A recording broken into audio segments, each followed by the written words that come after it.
ஊக்கமுடைமை. மொத்தம் ஒரு 20 அதிகாரம் கொடுத்துருக்காங்களா டிஎன்பிஎஸ்சிக்கு. போலீஸ் எஸ்ஐங்க அதிலேருந்து தான் கேட்பாங்க, வெளியிலேருந்து கேட்க மாட்டாங்க. அதில் 3வது அதிகாரம். பட் திருக்குறளில் 60வது அதிகாரம். எது? ஊக்கமுடைமை. ஊக்கம் இங்கிலீஷில் என்ன சொல்லலாம்? Will power. மனசு தைரியம். மனசில் நம்மளால் முடியும். எடுத்தவொடனே என்ன பண்ண முடியாது, எதையுமே கற்றுக்க முடியாது. குழந்தைத்தனமாக இருக்கணும்னு சொல்லுவேன்ல, அதுதான் இது. குழந்தை என்ன பண்ணும்? கத்திக்கிட்டே இருக்குமா? எந்திரிச்சு நடக்க ட்ரை பண்ணும், உளுந்து மூஞ்சி மாதிரிலாம் உடையும், திரும்ப எந்திரிச்சு நடக்கும். அதுதான் ஊக்கமுடைமை.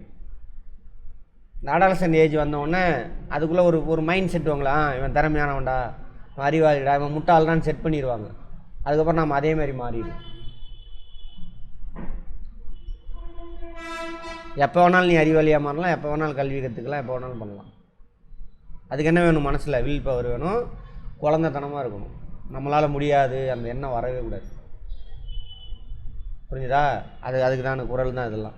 அது 3 பேர் கொடுத்துருக்காங்க, உரை 3 பேர் எழுதியிருக்காங்க. எல்லாத்தையும் பார்ப்போம். ஸ்க்ரீன் தெரியுது இல்லையா? நல்லா. உடையர் எனப்படுவது ஊக்கம். தில்லார் அக்தில்லார் அப்படின்னு வரும். ஊக்கம் அக்தில்லார். ஊக்கம் இம்மு ஆசைந்து அக்தில்லார் அப்படின்னு வரும். இம்மு கூட்டெல்லாம் இதில் மறைஞ்சிருக்கு. ஓகேவா? ஊக்கம் அக்தில்லார். அந்த இக்கு வருதில் அதை மறைஞ்சிருச்சு. அதெல்லாம் இம்மு கூட்டல் அதானது மா. அக்தில்லார் உடையதுடையோரு மற்று. அதாவது உனக்கிட்ட செல்வம் பொருள் இருக்குது அப்படின்னா என்ன அப்படின்னாக்கா ஊக்கம் மட்டும்தான். ஊக்கம் அதில் மறைஞ்சி வந்திருக்கும். எனப்படுவது ஊக்கம் அப்படின்னு. ஊக்கம் இல்லாதவன் நீ என்ன தான் பொண்ணு பொருள் வச்சுருந்தாலும் நீ ஒன்றுமே கிடையாது அப்படிங்கிறாங்க.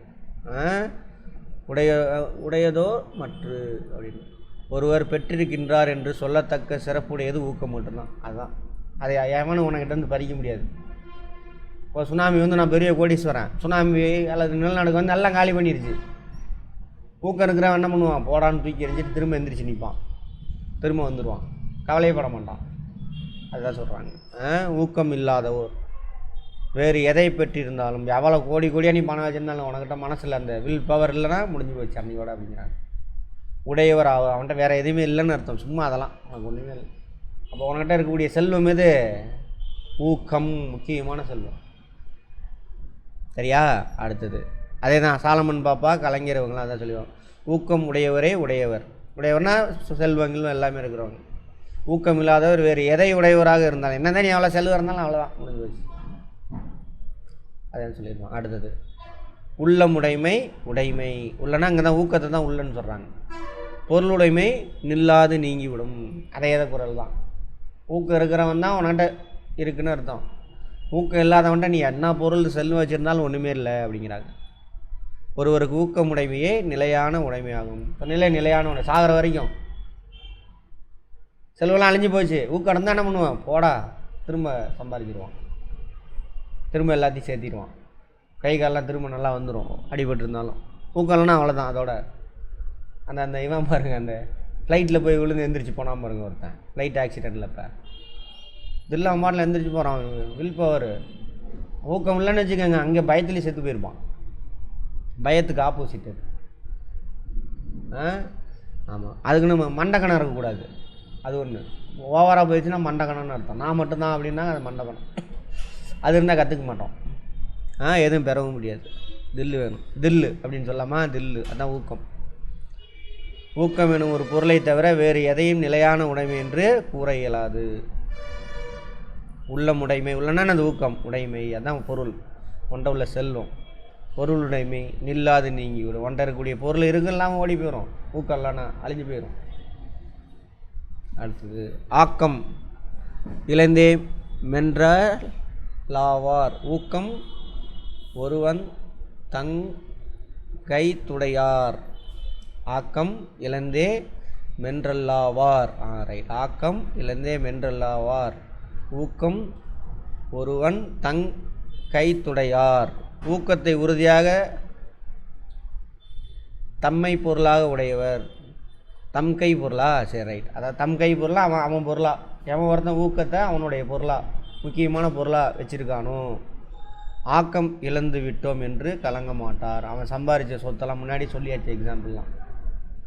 அழிஞ்சு போச்சுன்னு கவலைப்பட மாட்டான். போடா அப்படின்ட்டு என்ன பண்ணுவான், அடுத்தது ஒர்க் பண்ண ஆரம்பிப்பான். எவன் ஒருத்தன் ஊக்கத்தை பொருளாக வச்சுருக்கானு, ஊக்கம்னா மன வலிமை, ஊக்கம், தனக்குள்ளே என்ன பண்ணணும், மோட்டிவேட் பண்ணிக்கணும், வில் பவர், தில்லு எப்படி வேணாலும் சொல்லலாம். ஊக்கத்தை உறுதியாக கொண்டிருப்பவர்கள். ஆக்கம் இலக்கு, ஆக்கம்னா அவன் சம்பாதிச்சு வச்ச பொருளுக்கு அவன் கை கால் உடஞ்சி போகிறது, கண்ணு போகிறது, எது வேணாலும் வச்சுக்கலாம். இலக்க நேர்ந்தாலும் அப்போது கூட ஊக்கத்தை இழந்து கலங்க மாட்டார்கள். இன்னொரு தடவை படிங்க. ஆக்கம் இழந்தே வென்றவர்கள். ஆக்கம்னா என்னது, பொருள், உடம்பு, பொருள், உடைமை, உயிர் எல்லாமே. ஊக்கம் ஒருவன் தன் கைத்துடையார். ஊக்கத்தை தன் கையில் வச்சுருக்கிறவன். கையில் வச்சுருக்க முடியாது, அது மனசில் இருக்கிறது. ஆட்டிடியூட் அப்படி கூட சொல்லலாம். ஆட்டிடியூடில் நிறைய ஆட்டிடியூட் இருக்குது, அதில் ஒன்றும் ஊக்கம். எதாக இருந்தாலும் பார்த்துக்கலாங்கிறது. அடுத்தது அதே மாதிரி தான் எக்ஸாமில் போய் படித்ததெல்லாம் வரும்னு போவீங்க, வராது, மனசு விட்டுறக்கூடாது, எல்லாத்துக்கும் கஷ்டம் அது. அப்போ என்ன பண்ணணும், நமக்கு எதை அதில் நல்லா பாசிட்டிவாக பண்ண முடியும் பண்ணிட்டு வரணும். அதான் ஊக்கமுடைமை. சரியா? ரைட். ஆக்கம் அதர்வினாய் செல்லும் அசைவிலா ஊக்கம் உடையானுலை. ஆக்கம் அதர்வினாய் செல்லும் அசைவிலா ஊக்கம் உடையானுலை. சோர்வு இல்லாது ஊக்கமுடையவனிடத்தில் ஆக்கமானது தானே அவன் உள் வந்து இடத்திற்கு வழிகேட்டு போய் சேரும். புரியுதானே? ஊக்கமுடையவனை சோர்வு இல்லாமல் உழைக்கிறான்ல, அவனை தேடி என்ன பண்ணுமோ, ஆக்கம் பொருள் எல்லாமே என்ன ஆகும், பொண்ணு பொருள் எல்லாம் அவனை தேடி போய் அதுவே வழிகேட்டு போய் சேருமாம். ஆக்கம் அதர்வினாய் செல்லும். ஆக்கம் பொருள் செல்லும். அசைவிலா, யாருக்கிட்ட அசைவிலா, சோர்வடையா ஊக்கமுடையான் உலை. ஊக்கமுடையவன்ட்டு அவன்கிட்ட போய் நுழைஞ்சிருமாமா உலை. ஓகேவா? ரைட். தளராத ஊக்கம் உள்ளவனிடம் செல்வமானது தானே அவன் முகவரியை அறிந்து செல்லும்.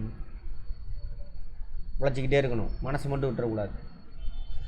உயர்வு, அதை எப்போ நீ மனசு விடாமல் உழைச்சிக்கிட்டே இருப்ப, உனக்குள்ளே ஊக்கம் இருந்தால் தான். யார் என்ன சொன்னாலும், நான்லாம் சொன்னாலும் நீலாம் கேட்க மாட்டேன். உனக்குள்ளே அந்த இது வரணும். நான் வேணால் மிஞ்சி போனால் ஒரு 4 வார்த்தை சொல்லலாம், உனக்குள்ளே அந்த ஊக்கம் இருக்கணும். நான் சும்மா தூண்டி விட்ற குச்சி, விளக்கு இருக்கு இல்லையா, அணைய போகும்போது தூண்டி விடுவேன். விளக்காக எரிஞ்சால் தான். விளக்காக எப்போ எரியும், தனக்குள்ளே ஊக்கம் இருந்தால்தான். அதான் சொல்கிறாங்க. உயர்வு அது ஆக்கம்ங்கிறது. ஆக்கம்னா உயர்வு, பொருள், பொண்ணு, பொருள், புகழ் எல்லாமே சொல்லலாம் ஆக்கன்ற வார்த்தைக்கு அர்த்தம். உடல் நலம் எல்லாமே. உயர்வு உறுதியான ஊக்கமுடையவர்களை தேடி கண்டுபிடித்து அவரிடம் போய் சேரும். ஆக்கம் அதர்வினாய் செல்லும். ஆக்கம் பொண்ணு, பொருள், புகழ் எல்லாமே, பதவி அதர்வினாய் செல்லும். அசைவிலா, யாருக்கிட்ட அசைவிலா ஊக்கமுடையான் உலை, அவன்கிட்ட பேசுகிறார். அசைவு தளர்வு இல்லாமல் உழைக்கிறவன்ட்டு பேசுகிறார். அடுத்தது வெள்ளத்தனைய மலர் நீட்டம் மாந்தர்தம் உள்ளத்தனையது உயர்வு. வெள்ளத்தனைய மலர் நீட்டம் மாந்தர்தம் உள்ளத்தனி. பயாலஜி. அந்த தண்ணி நீர்நிலையில் இருக்கக்கூடிய கொடி இருக்குல்ல, தாமரை, அல்லி, அதோட தண்டோட நீளம் எதை பொறுத்து இருக்கும், தண்ணி எவ்வளோ உயரம் இருக்கோ அதுக்கு தகுந்த மாதிரி வளர்ந்து மேலே வந்து நிற்கும்.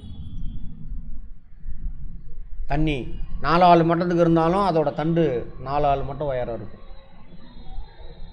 அரை அடிக்கு தான் இருக்குது தண்ணி, அப்போ அதோட தண்டு எவ்வளோ இருக்கும், அரை அடி தான் இருக்கும். அது மாதிரி நீங்கள் நம்பிக்கை, ஆக்கம், ஊக்கம், சரி ஆக்கம்ல ஊக்கம், எந்த அளவுக்கு உனக்கு ஊக்கம் இருக்கோ அந்த அளவுக்கு நீ உயர்ந்த இடத்தை அடைய முடியும். அப்துல் கலாம் எல்லாத்தையும் எடுத்துக்காரு.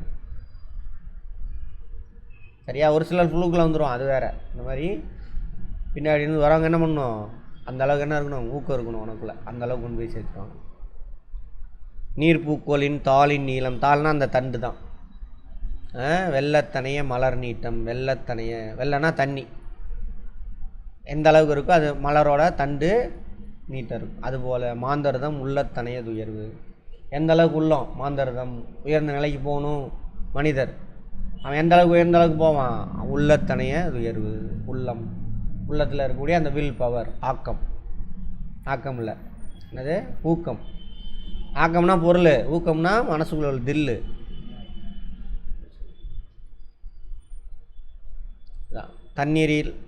தண்ணீரின் அளவு தான் அதில் மலர்ந்துள்ள தாமரை தண்டின் அளவு இருக்கும். தாமரையோட தண்டு.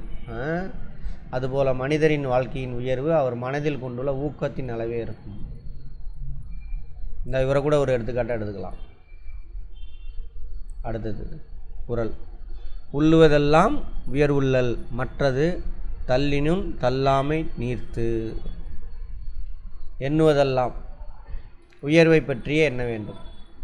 அவ்வுயர்வு கைகூடாவிடாவற்றிலும் அவ்வாறு எண்ணுவதை விடக்கூடாது. நினைப்பதெல்லாம் உயர்ந்து நினைப்பாகவே இருக்க வேண்டும். பெரிய எண்ணம், பெரிய டார்கெட் வைக்கணும். உடனேலாம் நடந்துடாது. அதை அடையணுன்னா என்ன பண்ணணும்? அது நினச்சிட்டே இருந்தோம்னா அதை அடையணும்னு ஒர்க் பண்ணுவோம். சொல்கிறாங்கல்ல, எதுவாக நினைக்கின்றாய் அதுவாக மாற்றப்படுகிறாய் அப்படின்னு. அதெல்லாம் இங்கேருந்து எடுத்து தான் 2000 வருஷத்துக்கு முன்னாடி நம்மால் எழுதிட்டான். விவேகானந்தர் சொன்னான்னு சொல்லிட்டு புதுக்கிட்டு திருவானுங்க.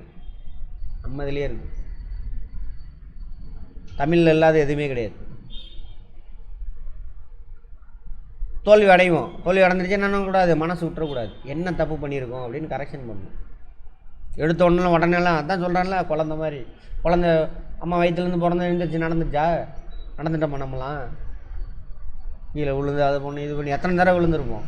கை காலான ஆடிட்டு கிடந்து, அதுக்கப்புறம் குப்புரை விழுந்து, அப்புறம் அவனு கத்தி மூக்கில் அடிபட்டு, அப்புறம் நெஞ்சில் தவுந்துட்டு போய் அப்புறம் என்ன பண்ணோம்? நடக்கிறதுக்கு இவ்வளோ ப்ராசஸ்ஸு. நடக்கிறதுக்கு எந்திரிச்சு நடக்கிறதுக்கே இவ்வளோ கஷ்டப்படணும். அப்போ பார்த்துக்கோங்க வாழ்க்கை. அந்த இதை விட்டுறக்கூடாது. எதை? அந்த ஊக்கம். அதை விட்டுறக்கூடாது. முடியும். என்ன தப்பு பண்ணுறோம் பரவாயில்ல. என்னென்னா நமக்கு ஒரு எண்ணம் தான், நமக்கு தெரியாதா நம்ம பெரிய ஆள் அப்படின்னு நினச்சிக்கிறோம். அந்த எண்ணத்தை தூக்கி எறிஞ்சிடும். அதுவும் இருக்கக்கூடாது. ஐயோ நமக்கெல்லாம் அது வராதுப்பா. இந்த 2 எண்ணமும் உங்களை அழிச்சிடும். குழந்தை தனமாக இருக்கணும். வா போராடி பார்ப்போம். அதான் ஊக்கம். பின்னாடி சைட்லாம் வந்து டிமோட்டிவேட் பண்ணுவானுங்க. அதெல்லாம் பயங்கரமாக படிக்கணும்பா. அது மொக்க. அதான் நான் கிளாஸ் எடுக்கும்போது சொல்லுவேன், பாருங்க இது ஐஏஎஸ் கொஸ்டின், மொக்க கொஸ்டினுங்க, மொக்க விஷயங்க அப்படிப்பேன். எனக்குமே சொல்லித்தர ஆள் இல்லை, கஷ்டம். நானாக கொஞ்சம் கொஞ்சமாக அடிபட்டு கற்றுக்கிட்டேன். அதான் சொன்னல, லித்தோஸ்பியர் க்ரஸ்ட்டு 2க்கு வித்தியாசம் கேட்குறேன்னு தெரியல. 1 வாரம் வேஸ்ட்டு, எனக்கு 5000 ரூபா வேஸ்ட்டு, டைம் வேஸ்ட்டு. கடைசி வரைக்கும் அவனுக்கு சொல்லி தரல. நானாக படித்து கற்றுக்கிட்டேன். ஜியாகிரஃபியில், ஜியாலஜியில். அப்போ நானும் இருக்கிறேன். என்கிட்ட இருந்து நீங்கள் என்ன பண்ணலாம்? அதெல்லாம் எடுத்துக்கலாம். அதுக்கு தான் சொல்லி தரேன். அதை எடுத்துக்கிட்டு சீக்கிரம் போகலாம். நீங்கள் எப்படி குழந்தைங்க கையை பிடிச்சி கூட்டிகிட்டு போவாங்க, அது மாதிரி நான் கை தான் கொடுக்க முடியும். நீங்கள் ஊக்கத்தோடு எழுந்திரிச்சு ஐயோ என்னெல்லாம் முடியாது அப்படின்னாங்க வர முடியாது. அடுத்தது ஊக்கம் இருக்கணும் உங்களுக்குள்ள. எண்ணுவதெல்லாம் உயர்வை பற்றியே இருக்கணும். என்ன வேண்டும்? அவ்வுயர்வு கைகூடாவிட்டாலும் உள்ளுவதெல்லாம் உயர்வுள்ளல். உள்ளுதல்னா எண்ணுதலெல்லாம் உயர்வு நடத்துக்கு போகணும் அப்படின்னு சொல்லிட்டு. மற்றது தள்ளினும் தள்ளாமை நீர்த்து. தள்ளினுன்னா தோல்வி அடைஞ்சாலும், நீ அதை அடையவில்லை என்றாலும் என்ன பண்ணக்கூடாது? தளரக்கூடாது. தள்ளாது நீர்த்து இருக்கணும். போராடினீங்கன்னா அடைஞ்சிடலாம். அதுக்கு என்ன பண்ணணும்? ஐயோ தோத்துட்டோம் எடுத்து வச்சுக்கிட்டு இருக்கக்கூடாது. என்ன தப்பு பண்ணியிருங்க, என்ன பண்ணணும், அதை கண்டுபிடிச்சி சரி செஞ்சுன்னா அடுத்த தடவை சக்ஸஸ். ஒரு சிலர்லாம் எக்ஸாம் எடுத்துகிட்டு வந்து கொஸ்டினே எடுக்க மாட்டான். அவன்லாம் அடுத்து எந்த ஜென்மத்திலையும் பாஸ் ஆக முடியாது. எழுதி வச்சுக்கோங்க. எக்ஸாம் எழுதிட்டு வந்துட்டு ஓகே ஆன்சர் கீ வந்துச்சா, ப்ரைவேட் இதெல்லாம் பார்க்காதீங்க. ஒரிஜினல் ஒரு எடுத்து பார்க்கணும். என்ன தப்பு பண்ணியிருக்கோம், எங்கே தப்பு, இன்னும் என்ன பண்ணணும் அப்படின்னு அவன் ஒருத்தன் அனலைஸ் பண்ணுறானோ அவன் அடுத்த தடவை பாஸ் ஆகிடுவான். அது தொடாத வரைக்கும் அவன் எந்த ஜென்மத்திலையும் பாஸ் ஆக முடியாது. எழுதி வச்சுக்கோங்க. பயம் வேறு ஒன்றும் கிடையாது. அப்புறம் ரிசல்ட் வந்தால் நான் பார்க்கல சார் அப்படின்னா நீ பயந்துட்டு இருக்குன்னு. தைரியமாக போய் ரிசல்ட் பார்க்கணும். தைரியமாக ஆன்சருக்கையும் உன்னோட ஆன்சரையும் செக் பண்ணணும்.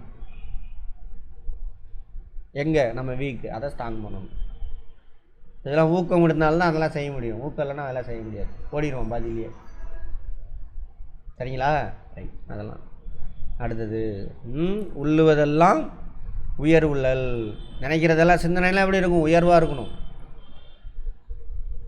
மற்றது தள்ளினும் தள்ளாமை நீர்த்து. ஒருவேளை நீ தோல்வி அடைஞ்சாலும் என்ன பண்ணு? தள்ளினும் தள்ளி போனாலும் பரவாயில்ல, தளராமல் என்ன பண்ணும்? அடுத்ததுக்கு போகிறான்னா தான். நினைப்பதெல்லாம் உயர்ந்த நினைப்பாக இருக்க வேண்டும். அதை கைகூடாவிட்டாலும் அதற்காக அந்த நினைப்பை விட்டு விடக்கூடாது. பிடிச்சிட்டே இருக்கணும். சரியா? ரைட். அடுத்தது நானும் தான் போராடிக்கிட்டே இருக்கேன் 13 வருஷமாக, 15 வருஷமாக, 20 வருஷமாக. இவனுங்களை புரிய வச்சிருந்தேன். காலேஜிலேருந்து எனக்கு வேலை தான். அவனுங்களை எப்படியாவது புரிய வச்சு படிக்க வச்சிருந்தோம். நான் புரிஞ்சதை வச்சு ஆன்சர் பண்ண வைக்கணும். போராடிக்கிட்டே இருக்கேன். இன்னும் கை விடவே இல்லை. பயங்கர எனக்கு பிரச்சனை. விடவே இல்லை. போராடிட்டு தான் இருக்கேன். ஊக்கம். அது எங்கே கிடச்சிதுன்னு தெரில எனக்கு. அது இயற்கையாக அமைஞ்சா என்னன்னு தெரில. அதுக்காக தான் போராடிக்கிட்டே இருக்கேன். அதை நான் கைவிடலை. வேலையெல்லாம் கிடச்சிது, போயிருக்கலாம், போகல, எதுக்குமே போகல. ஏன்னா நான் எடுத்த வேலை வேறு. அதான் இன்னும் கைவிடாமல் செஞ்சுக்கிட்டே இருக்கேன். பார்ப்போம், அதில் இன்னும் 2 பேர் மாட்டுவான், அப்படியே போவான்ட்டு. அடுத்தது சிதைவிட தொல்கார் உறவோர் புதையம் பிற்பட்டு பாடுன்றும் களிறு. களிறுனா யார்? யானை. ஆண் யானை. ரைட், ஆண் யானை. அதாவது களிறு, ஆண் யானை. போர்க்காலத்துக்கு ஆண் யானை போதுதான் மேலே உட்காந்துருப்பான் ராஜாவோ வீரனும். அவன் உடம்பெல்லாம், யானையோட உடம்பெல்லாம் அன்பெல்லாம் கொடுத்தாலும் அது பின் வாங்காது. மேலே உட்காந்துருக்கான்ல, அவன் சொல்கிறத கேட்டு முன்னாடி போய் அவனை காப்பாற்றும். அப்படி உன்னை காப்பாற்றுற அந்த களிறு யாராமா?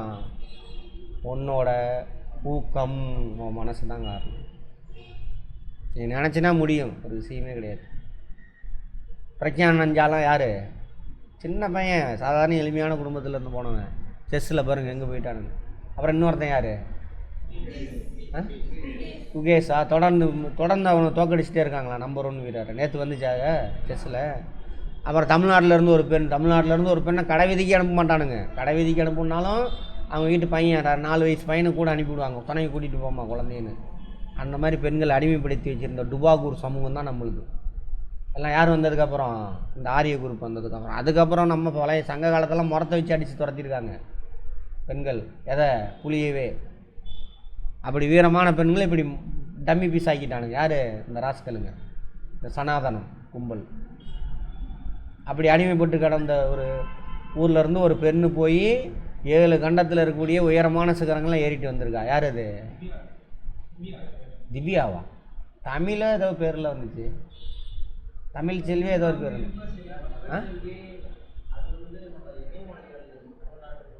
அந்த பொண்ணு தான் அது.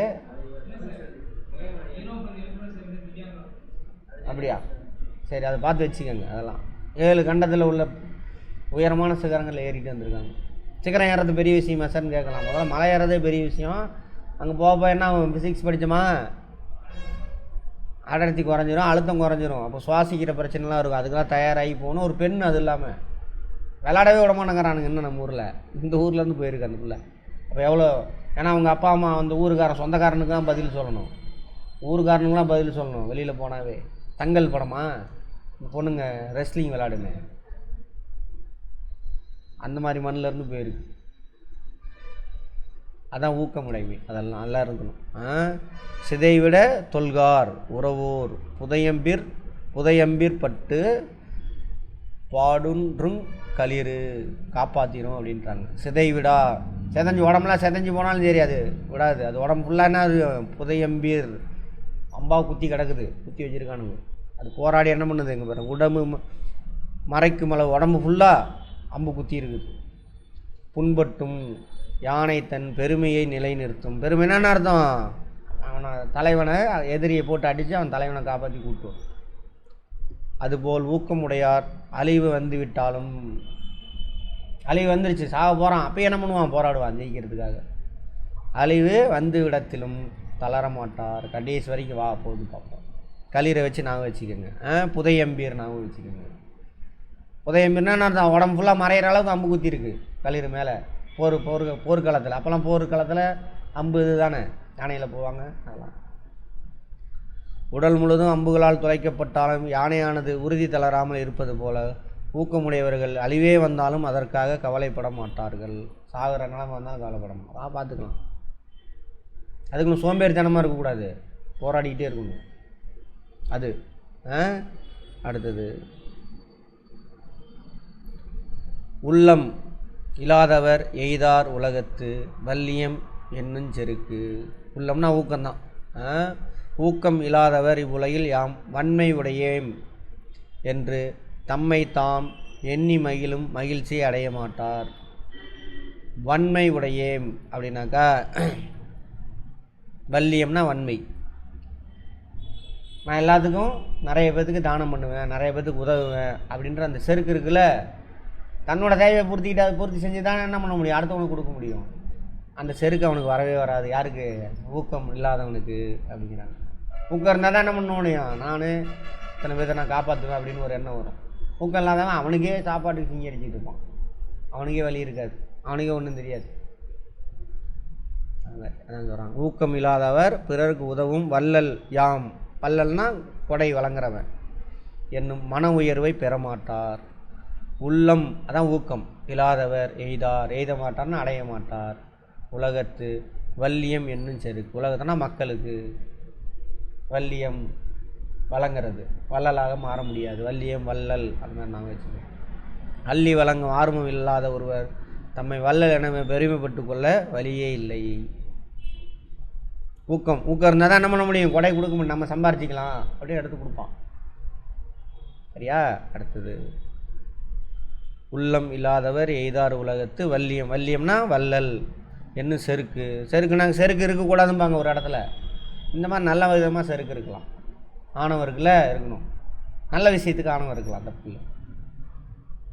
சொல்கிறாங்க. அடுத்தது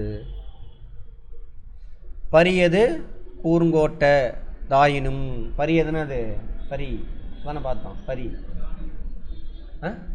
உள்ளா இப்போதாம்மா பார்த்தோம். பரியது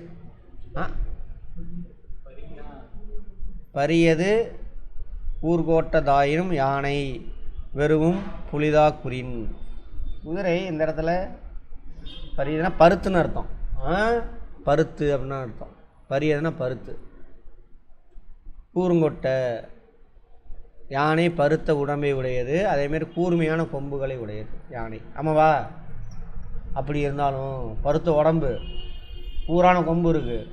இதை நினச்சா என்ன பண்ணலாம், புளியை சிங்கத்தெல்லாம் ஒரு மிதித்து நசிக்கிடலாம், கொம்பில் குத்தி எரிஞ்சிடலாம். சரியா? இருந்தாலும் அந்த யானை கூர்மையான தந்தம், பருத்த உடல் இருந்தும் யானை புளியை பார்த்து பயப்படுமாமா. ஏன்? புலி ஆக்ரோஷமாக, ஊக்கம் அதுக்கு பயங்கர அதிகம், ஊக்கம் அதிகம், ஆக்கம் இல்லை ஊக்கம். ஆக்கம்னா பொருள் இதெல்லாம். அதனால் ஐயோ ஊக்கமாக இருக்க அவன் நம்மளை போட்டுருவான்டா அப்படின்னாமா பயந்து வழி. அதான் பாருங்க, ஒரு சில சீன்லாம் பார்த்துருப்பீங்க, நாய் இருக்கும், நாய் போயிடும், பூனையை கடிக்க போகும், அப்படி பூனை நின்று அப்படி சீரும், அப்படி அடிக்கும். இது குட்டி, அதுக்கிட்ட இருக்க ஊக்கம்.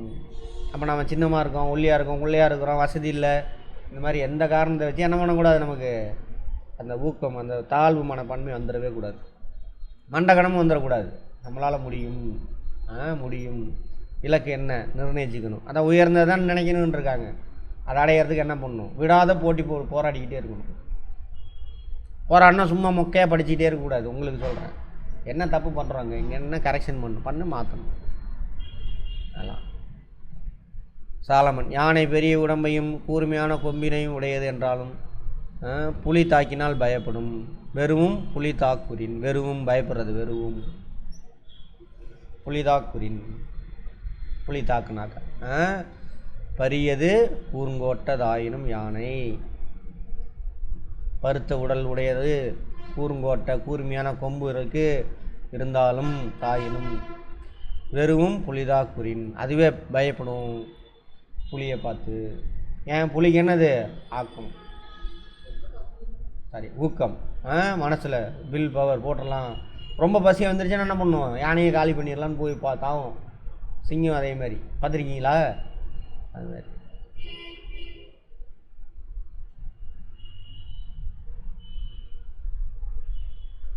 இன்னொன்று விட்டோமா? ஓகே. உருவத்தை விட ஊக்கமே வலிவானது என்பதற்கு எடுத்துக்காட்டு அந்த ஆளே சொல்லலாம். ஆளுக்குள்ளேயே தான் இருப்பார். அவர் தான் இந்த தமிழ்நாடு இந்த அளவுக்கு ஆக்கமாக நிற்கிறதுக்கு முக்கியமான ஆளே இவர் தான், தெரியுமா? ஆமாம், அந்த அளவுக்கு. ஏன்னா அப்போ எல்லாம் சுற்றிலாம் ஐஏஎஸ் ஆஃபீஸர் எல்லாம் அவனுக்கு தான் பார்ப்பானுங்க. இருந்தாலும் இங்கே இருந்தால் கற்றுக்கிட்டார் போட்டுருக்கு, எல்லாத்தையும் அழகாக பேசி வேலை செய்ய வச்சுருவார். அவங்களெல்லாம் அரசு அதிகாரிகள்லாம், நீ பிரைம் மினிஸ்டராக இருந்தாலும் சீஃப் மினிஸ்டராலும் ஒன்றும் வேலைக்கு ஆகாது. அவனுங்களுக்குள்ளே அசோசியேஷன்லாம் வச்சுக்கிட்டு நிறையா, அது உள்ளே போய் பார்த்தீங்கன்னா தான் தெரியும். அடுத்தது உரமொருவர் குள்ள வெறுக்கைய அக்தில்லர், வெறுக்கைய அக்தில்லர் ஆகுங்க வரும் மரம் மக்கள் லாதலே வேறு. உரமொருவர் குள்ள வெறுங்கைய, ஒருவனுக்கு வலிமையானது ஊக்கம் மிகுதி, ஊக்கம் இருக்கணும். அவ்வூக்கம் இல்லாதவர் மரங்கள் தான். உடம்போட உருவம் தான் எப்படி இருக்கும், மனுஷன் மாதிரி இருக்கும், ஆனால் அவன் மரத்துக்கு ஒப்பானவன் அப்படிங்கிறார். மரம்னா என்னது, ஓரறிவு டம்மி பீஸுங்கிறார். 5 அறிவுலாம் இல்லைடா உனக்குங்கிறார். 5வது அறிவு எது,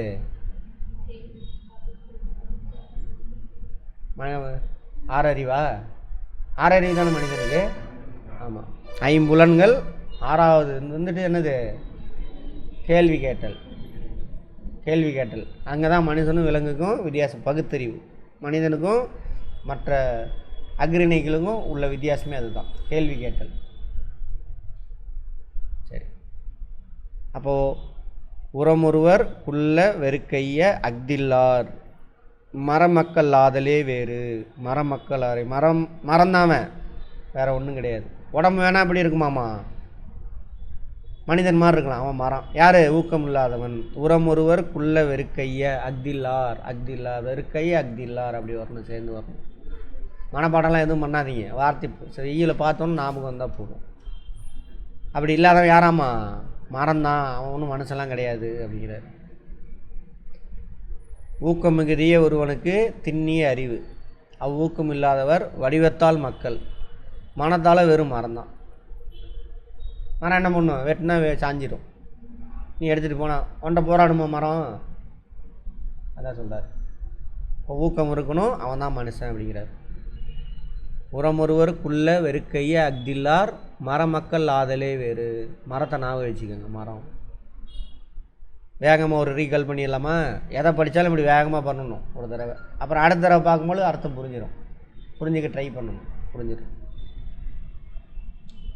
உடையவர் எனப்படுவது ஊக்கம் அக்தில்லார். உடையாரோ மற்ற. ஊக்கம் இருக்கிறவனுக்கிட்ட தான் நீ தான் ஒன்றை தான் செல்வருக்குன்னு அர்த்தம். அதுக்கெல்லாம் நீ வேறு எது வச்சுருந்தாலும் அது பேர் என்ன கிடையாது, அது ஒன்றுமே இல்லை, ஆக்கம் எதுவுமே கிடையாதுன்றார். அதெல்லாம் ஒன்றுமே இல்லைன்றார். ஊக்கம்தான் உனக்கு முக்கியமான செல்வம். அடுத்தது உள்ளமுடைமைனா, உள்ளம்னா என்ன அர்த்தம், ஊக்கம். ஊக்கமுடைமை உடைமை, பொருளுடைமை நில்லாது நீங்கிவிடும். ஊக்கம் இருக்கிறவனுக்கு தான் உனக்கு ஆக்கம் இருக்குன்னு அர்த்தம், ஏதோ உன்ட்ட செல்வம் இருக்குன்னு அர்த்தம். வேறு நீ என்ன செல்வம் வச்சுருந்தாலும் அது என்றைக்கா இருந்தாலும் என்ன ஆயிரும், அழிஞ்சு போயிடும். அழிஞ்சு போச்சுன்னா அதை நீ திரும்ப பெறுனா உனக்கு என்ன வேணும், ஊக்கம் வேணும். அப்போ ஊக்கம்தான் செல்வம் அப்படிங்கிறாங்க. ஆக்கம் இழந்தே மென்றல்லாதவர் ஊக்கம் ஒருவன் தங் கைத்துடையார்.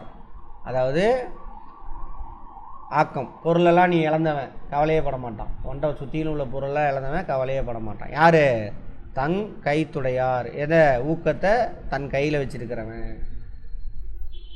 ஊக்கத்தை தன் கையில் வச்சிருக்கிறவன். நீ அவன் வச்சிருக்கக்கூடிய பொருள் எல்லாம் அழிஞ்சாலும் கவலைப்பட மாட்டான், கை கால் போனாலும் கவலைப்பட மாட்டான், சம்பாரிச்சிக்கலாம், கலங்க மாட்டார் சொன்னான். ஊக்கம் ஒருவன் தங் கைத்துடையார். ஊக்கம் அவனுடைய கையில் இருக்கிறவனுக்கு எந்த ஆக்கம் எந்த பொருளை இழந்தாலும் கவலைப்பட மாட்டான் அப்படின்னு அர்த்தம். அடுத்தது ஆக்கம் அதர்வினாய் செல்லும் அசைவிலா ஊக்கம் உடையானுலை. ஆக்கம் பொருள், பொண்ணு, பொருள், உயர்வு எல்லாம் ஆக்கம். ஆக்கன்ற வார்த்தையில் அவ்வளோ அர்த்தம் இருக்குது. ஒருத்தனை தேடி முகமரியை தேடி போகும், அவன் எங்கே இருக்கிறான்னு தேடி போகும், எது, ஆக்கம். யாரை தேடி, ஊக்கமுடையவன். எவன் ஒருத்தன் அசைவிலா சோர்வு இல்லாமல் வளர்ச்சிக்கிட்டே இருக்கான், அவனை தேடி போகும் அப்படின்றாங்க. செம்மையாக இருக்குல்ல. இதெல்லாம் நம்ம குழந்தைங்களாம் கற்றுக் கொடுத்து அதை புரிஞ்சு படித்தானா அவன் எங்கேயோ போயிடுவான். அடுத்தது வெள்ளத்தனைய மலர் நீட்ட மாந்தர்தம் முள்ளத்தனையது உயர்வு. தண்ணியில் இருக்கக்கூடிய செடியோட தண்டு எவ்வளோ நீளம் இருக்கும், அந்த தண்ணி எவ்வளோ தூரம் எவ்வளோ ஹைட் இருக்கோ அவ்வளோ தூரம் இருக்கும். அதுபோல் மனிதர்களுடைய உயர்வு. தண்ணி எதோட ஒப்பிடுறாரு, ஊக்கத்தோடு ஒப்பிடுறாரு. ஊக்கம் எந்த அளவு இருக்கோ அந்த அளவுக்கு நீ உயர்ந்த இடத்துக்கு போகலாம். உள்ளுவதெல்லாம் உயர்வுள்ளல் மற்றது தள்ளினும் தள்ளாமை தீர்த்து.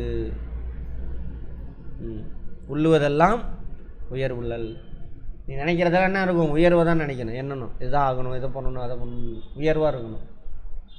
தள்ளிதும் அதில் நீ தோற்று போனாலும் என்ன பண்ணக்கூடாது, தளர்வு விடக்கூடாது.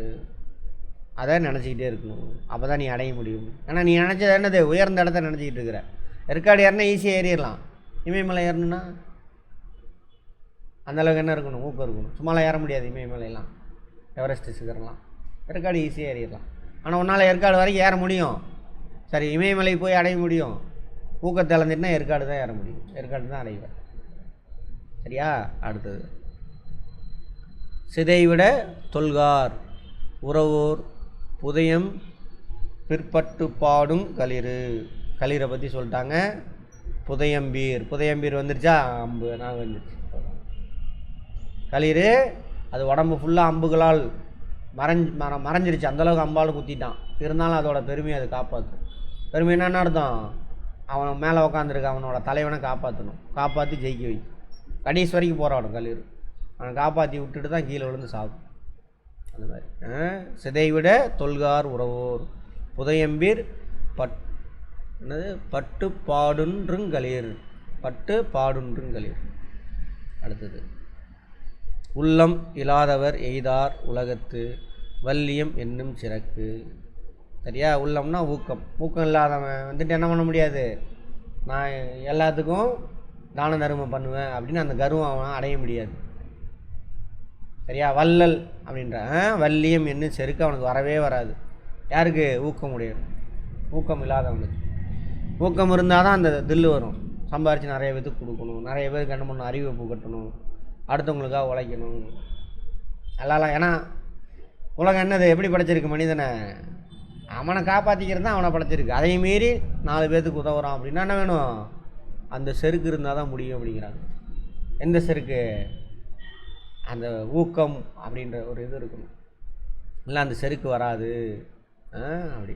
அடுத்தது பரியது கூர்ங்கோட்டதாயினும் யானை. பரியதுன்னா என்ன அர்த்தம்? இந்த இடத்துல பருத்து போன உடல், கூர்மையான தந்தை இருந்தும் யானை என்ன பண்ணாது? யானை என்ன பண்ணும்? புலியை கண்டா பயப்படும். ஏன்னா புலி என்ன, அது பயங்கர ஊக்கமுடையது சொல்கிறாங்க. சீரும்ல பார்த்தோன்னே பயங்கரம் மிரளும். அடுத்தது உரமொருவருக்குள்ள வெறுங்கை அக்தில்லார் மரமக்க லாதலே வேறு. மரமக்க லாதலே வேறு. உரம் ஒருவர்னா என்ன அர்த்தம்? உரம்னாக்கா அந்த தில் இருக்கணும், ஊக்கமுடைமை இருக்கணும். அப்படி இல்லாதவன் எப்படிப்பட்டவன்? பார்க்குறதுக்கு மனுஷனாக இருப்பான், மறந்தான் அப்படிங்கிறார். சரியா? ரைட். இப்போ என்ன பார்த்தோம்? ஊக்கமுடைமை. எந்த அதிகாரம்? எத்தனாவது அதிகாரம் திருக்குறளில்? ஊக்கமுடைமை 30 60 60. இங்கே உங்களுக்கு அதில் அந்த 20 கொடுத்துருக்காலும் அதிகாரம் அதில் 3ஆவதாக கொடுத்துருக்கான். அவ்வளோதான். அதான் ஊக்கமுடைமை. ஊக்கம் ரொம்ப ரொம்ப முக்கியம். உங்களுக்கு தேவை